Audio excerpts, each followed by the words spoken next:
जब मॉडल था तो आज 18 लोग क्यों सवाल सपोर्ट पूछ कर रहे रहे हैं हैं? वो भी आपके आपके पास ठीक कोई है, जवाब ही नहीं है। वो भी आपके ठीक है, लेकिन सवाल इसी बात को लेकर है ना कि आप ये जो तमाम सवाल पूछते हैं ये मजबूती के साथ आप सरकार से पूछिए और जनता के बीच में रखिए। आपका जो शीर्ष नेतृत्व है उसकी जब दूरी हो जाती है तो सवाल खड़े हो जाते हैं कि ये दूरी क्यों है। मल्लिकार्जुन खड़गे आए लेकिन जब चुनाव बिल्कुल सर पर आ गए तब आपके अध्यक्ष यहाँ पर आए, नए अध्यक्ष उन पर जिम्मेदारी है। मुझे एक चीज बताइए कि 3 प्रकार के, मैं जवाब दे दूं इसका, 3 प्रकार के चुनाव होते हैं। लोकल बॉडी इलेक्शन होते हैं, लोकल बॉडी होता है, विधानसभा होता है, लोकसभा के होते हैं। अगर सारे चुनाव में एक ही चेहरे के नाम पे वो करना है तो फिर 3 चुनाव क्यों एक ही कर दे?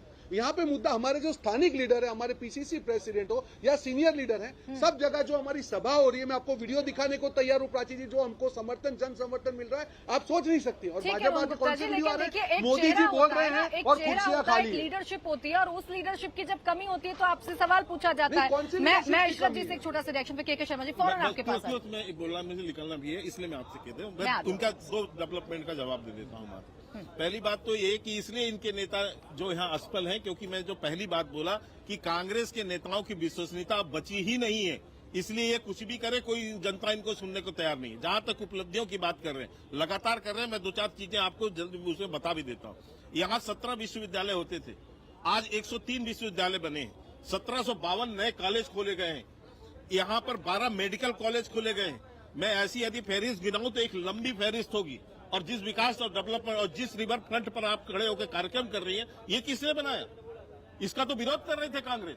और जिसका चरभुज में जहां पानी की इतनी बड़ी समस्या थी, कहीं नहीं बना था। आपने योजना बनाते हैं, योजना बनाते हैं, काम कभी जमीन पर नहीं लाते। हम योजना भी बनाते हैं और लोकार्पण भी करते हैं। ये सबको पता है। रिवर फ्रंट जो है, क्या रिवर फ्रंट मोदी जी का जो है कार्यक्रम था, इनकी योजना थी और उसके कारण ये बना। आरोप आप पर क्यों लगते हैं के शर्मा जी कि ये शुरुआत करते हैं, आपसे फीता काटने लग जाते हैं? एक शुरुआत भी नहीं करते हैं, ये केवल फाइल पर कागज में लिख के रखते हैं। इसको तो आज तक कोई ये बताया ना यहाँ पर इन्होंने क्या किया? इन्होंने कुछ नहीं किया, तभी तो 27 साल से जो है गुजरात की जनता हमको आशीर्वाद दे रही है। और एक बात क्या कि अपनी बात समाप्त करता हूँ कि जहाँ जहाँ ये भारत जोड़ो की बात कर रहे हैं, निश्चित तौर से मैं इनको कहना चाहता हूँ कि यदि आप में गुजरात में या हिमाचल में ऐसा आपको लगता कि आप चुनाव जीत रहे हैं या जनता का समर्थन होता, तो निश्चित तौर से आप यात्रा लेकर आते, लेकिन यात्रा को इससे दूर रखा गया है ताकि ये न जरूर आती है, कांग्रेस याद करे न करे, असर नहीं। लेकिन बीजेपी को राहुल जी की याद जरूर आती है। बिल्कुल आएगी, के शर्मा जी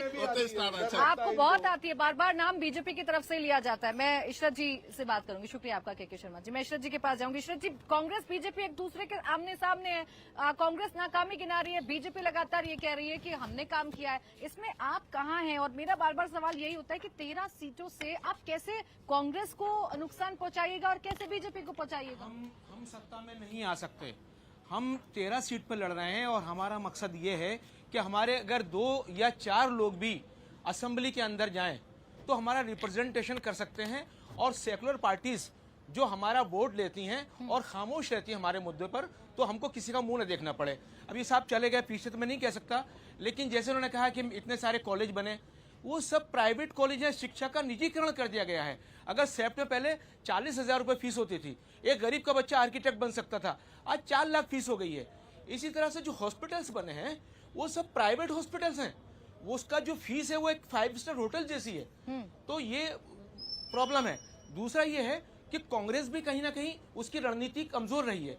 जैसे कि इलेक्शन का टाइम आता है तो कभी मणिशंकर अय्यर साहब होते हैं, कभी खड़गे साहब होते हैं, कभी दिग्विजय सिंह होते हैं, ऐसे स्टेटमेंट देते हैं कि जिससे बीजेपी को फायदा हो जाता है। ठीक, आप यानी बार बार ये प्रूव कर रहे हैं कि रोहन गुप्ता की जी की जो पार्टी है वो बीजेपी को फायदा पहुंचाती है, लेकिन यही सेम आरोप तो आप पर भी लग रहे हैं ना इशरत जी? एक सेकंड, ये सेम आरोप तो आप पर भी लगते हैं कि आप वोटों का ध्रुवीकरण करते हैं, बंटवारा करते हैं और उसका सीधा फायदा पहुंचता है भारतीय जनता पार्टी को।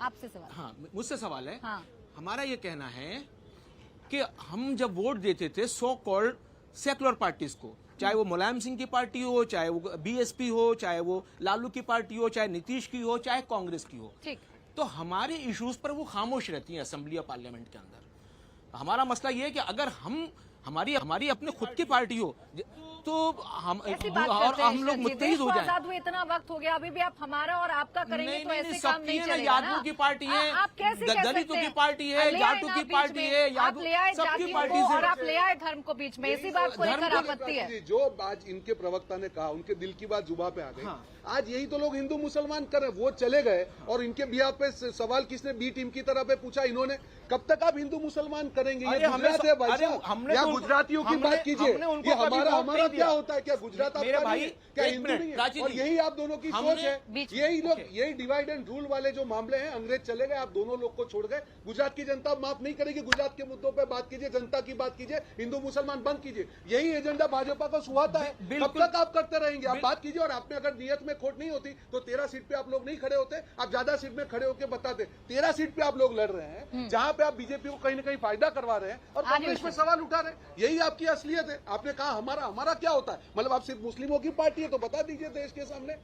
आपके ठीक लीडर है, इस कुछ बात अलग का बोलते जवाब इशरत जी से ले लेते हैं कि आप किसकी पार्टी हैं, क्योंकि आप बार बार सेकुलर होने की बात करते हैं। आप बार बार ये आरोप लगाते हैं कि यहाँ पर जो तमाम और राजनीतिक दल थे वो सेकुलर नहीं थे और इसी वजह से आपको आना पड़ा है, राजनीति में आना पड़ा है। लेकिन गुजरात में AIMIM का फैक्टर किसका खेल बिगाड़ रहा है, ये देखना बहुत दिलचस्प होगा, क्योंकि कई ऐसी सीटें हैं जहां पर वोटों का बिखराव होगा और वोटों का अगर बिखराव होगा, एक वोट बैंक का अगर बिखराव होगा तो उसका फायदा सीधे सीधे तौर पर अगर किसी को पहुंचेगा तो वो सत्तारूढ़ दल यानी कि भारतीय जनता पार्टी को पहुंचेगा। इशरत जी, जो अभी कहा रोहन गुप्ता जी ने, वही सवाल मेरा आपसे होता है कि ये 13 सीटों का चुनाव आपने क्यों किया? 182 सीटें हैं सर। हाँ, मेरी बात सुनिए, क्योंकि हमें बीजेपी को फायदा नहीं पहुंचाना था। हमको 13 सीट पे हमने इसलिए कैंडिडेट लड़ा रहे हैं क्योंकि हमारी पार्टी को आए हुए 1 साल हुए हैं। जहां जहां हमारा अब नहीं सुन लीजिए, नहीं मुसलमान की पार्टी है आपने कहा अभी, किसने साची कहा? जी को कहा आपने, अरे हम सबकी बात तो करते हैं। 13 सीट पे क्यों लड़ रहे हैं? हम हमारा संगठन 13 सीट पे बना है। आप बोलो जहाँ पे मुसलमान देखिए, है वहीं पे आपका संगठन। अरे मेरी बात सुनिए, आपने कहा दलित सीट और भी है वहाँ आप पे देखिए, लड़ेगा। आप बोल रहे थे, मैं अच्छा, खामोशी रोजी, के साथ कंप्लीट सुन रहा करने दीजिए, था। कंप्लीट अब करने मैं बोल रहा हूँ तो आप सुन लीजिए। हाँ बोलिए। हमारा संगठन 13 सीट पे बना, उसी सीट पे हम इलेक्शन लड़ रहे हैं। ठीक है, आप पार्टी 182 सीट की हमसे बात करती थी तो मैंने उनसे यही कहा था कि आप 182 सीट पर आप बीजेपी को फायदा कराना चाहते हैं, जैसे म्युनिसिपल कॉर्पोरेशन के इलेक्शन गांधीनगर में आपने फायदा कराया था। आप पार्टी लड़ी, 44 में 41 सीट बीजेपी ले गई। यानी आप भी मान रहे हैं कि आम आदमी पार्टी बीजेपी को फायदा पहुंचा रही है? बीजेपी को फायदा पहुंचाती है। अब सवाल ये है कि जब इशू होते हैं, फॉर एग्जाम्पल बेगुनाहों के घरों को बुलडोजर करता है, तो ये कांग्रेस के लोग क्यों नहीं बोलते? वोट हमारा जाता है इनको, लेकिन नहीं बोलते। सुन लीजिए, सुन लीजिए, सुन लीजिए। वापस अरे मुसलमान बात की तो करूंगा ना तो भाई। फिर आप मत बोलिए कि आप मुसलमान की पार्टी हम नहीं सबकी बात करते हैं। आपने कहा हमारा अरे, मतलब क्या अरे हुआ? मेरी बात तो सुन लीजिए। आपने ही कहा, मैंने नहीं कहा है। ये आप में संयम नहीं है। है। आप अरे संयम की बात नहीं, मैं तो पूछ रहा हूँ। आपने कहा हमारे पे बुलडोजर क्या है? आप भारतीय हैं कि आप मुसलमान की तरह बात कर रहे हैं? नहीं, इंडिया टीवी हर वक्त हर जगह डाउनलोड करने के लिए सर्च करें India TV news Google play store या ऐप स्टोर पर।